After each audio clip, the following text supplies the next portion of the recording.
बीडच्या मसाजोगचे सरपंच संतोष देशमुख यांच्या हत्याकांडात वाल्मिक कराडच मुख्य सूत्रधार. खंडपीठासमोर सरकारी वकिलांचा युक्तिवाद. प्रकरणाची उर्वरित सुनावणी 16 डिसेंबरला पार पडणार. सरपंच संतोष देशमुखांच्या हत्येप्रकरणी पुढची सुनावणी 19 डिसेंबरला. सरकारी पक्षाकडून काही पुरावे आणि कागदपत्रांची पूर्तता न झाल्यानं वेळ वाढवून मागण्यात आला. नवी मुंबईच्या नेरूळमधील महापालिका रुग्णालयाच्या गच्चीवर दारू पार्टी. रुग्णालयात सुरक्षा रक्षक असलेल्या सुधीर कांबळे गच्चीवर जाऊन भर दिवसात दारू पार्टी करत असल्याचा व्हिडिओ समोर. नेरूळ पोलीस ठाण्यामध्ये तक्रार दाखल.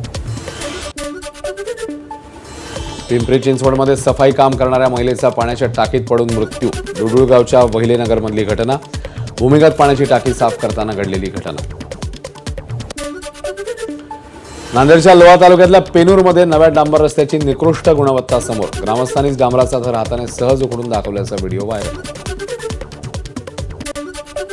अहिल्यानगरच्या शनी शिंगणापूर देवस्थानचा कारभार पुन्हा विश्वस्त मंडळाकडे. देवस्थान ट्रस्टच्या कारभारामध्ये अनियमितता असल्याचं म्हणत सरकारच्या वतीने देवस्थान ट्रस्ट बरखास्त करून जिल्हाधिकाऱ्यांची प्रशासक म्हणून नियुक्ती करण्यात आली.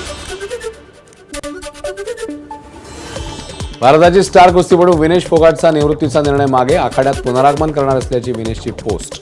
पॅरिस ऑलिम्पिक दरम्यान केली होती निवृत्तीची घोषणा. एबीपी माझा, उघडा डोळे बघा नीट.